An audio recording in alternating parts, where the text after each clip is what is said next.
Hi, Mike McCulley here in Williams Lake. I'm joined today by the Canadian Armed Forces. I'm joined by Rachel Mailloux and Ed Marsh, and they're going to talk to us a little bit about what they're doing here in Williams Lake, what their role is, and some of the challenges they face each day as they're helping with our fire suppression activities. So I'll start with you, Ed. Maybe you could talk to us a little bit about how many troops are here in Williams Lake right now, and what that looks like in terms of where they're spread out and situated. So right now we've got about 500 people on the ground from the Land Task Force Pacific. That's dispersed between the area of 70 Mile House here at Williams Lake and down in Risky Creek. So the disposition right now is about 120 down in 70 Mile House, 200 in Risky Creek, and the remainder being here at this camp. Great. And Rachel, maybe you could talk a little bit about what your title is or your rank and what your regular job is and maybe what you're doing here for us. So my title is the Camp Fire Chief, essentially. That is my job. I'm an aviator.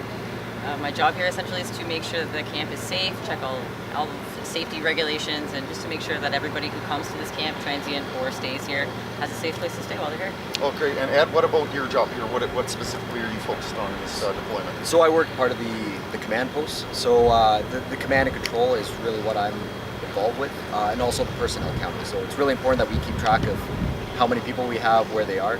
That's kind of my realm of responsibility. Great. And so maybe you could talk just a little bit about what those 500 crews are doing in a general sense. We know that we have about 1,700 ground firefighters out there, various command staff. So maybe a little bit about what they're doing out there. Maybe Rachel, if you could help us with that. Yeah. So there's two real lines of tasks that we have right now. The first is the support to the RCMP. That's primarily through the observation and reporting points. Checkpoints is another term used by the RCMP, but for us we call them ORPs, that's the acronym. Really they're responsible to inform locals of any sort of evacuation alert in the area, and really their sole job is that informing. The second piece is what they call Tier 3 firefighting. So you've got your Tier 1 and 2 that are actually on the front line dealing with the fire. Tier 3 is more the people that follow behind and get rid of those hot spots that are remaining that may flare up. Great. So how long have you been here, Rachel, and maybe what does that compare with in terms of other deployments? Is it the same or different? And I know you've been here for a while. I see you at the Fire Centre every day, so maybe talk a bit about that. I have been here for a bit. I've been here since August 16th. It's a lot different than any other ops I've been on. Deploying domestically is a big deal for us as Canadian Forces. We like to be able to help out, especially in our own country. So this is actually a really fun time for us, and we're happy to help. As much as we can. I've had lots of guys out in the field. We have lots of people here as well. We brought some Canadian Forces firefighters with us from Trenton. That's where I'm posted. So we have a couple of guys here, a couple of firefighters, as I said, down in Risky Creek. They're actually on the lines fighting the fires. So we're doing a bit of a turnover that way and kind of getting a feel for all the jobs here. All right, so pretty integral part of the operation for us. And Ed, where's home for you generally? Home is Edmonton. Edmonton. So we have soldiers and troops from all over the country here helping us. Maybe you could just talk a little bit about some of the challenges that you face every day in the job, and what the ground troops are looking at and how they feel about things out there, compared to a regular deployment in the armed forces.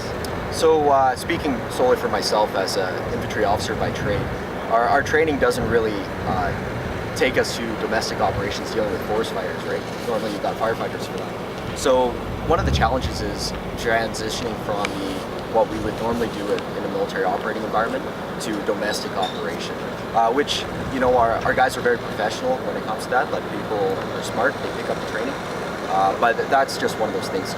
Changing that mindset from military operations to a military operation in support of government organizations to support civilians in their time. Great. Rachel, what's this mission like compared to others that you've been on?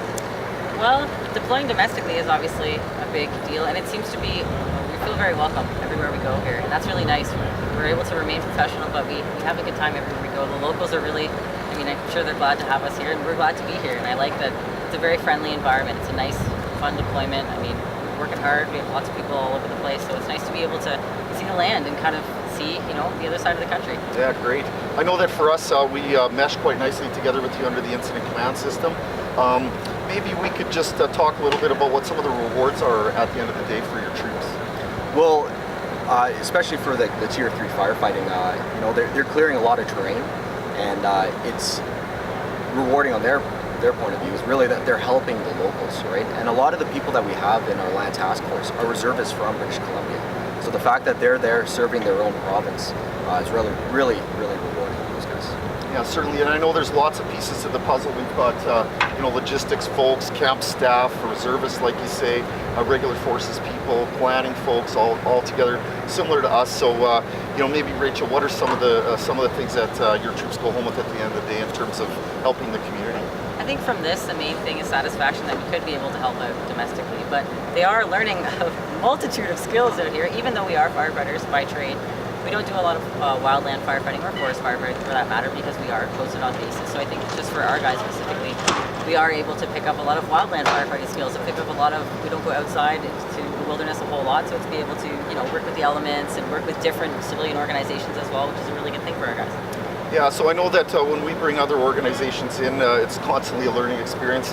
I know that our troops have learned a lot from your troops.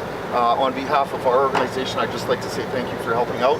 And I know that every day when I'm in Williams Lake, the folks here are very appreciative of what you do. So, Canadian Armed Forces, Rachel and Ed, thank you very much for your support. Thank you.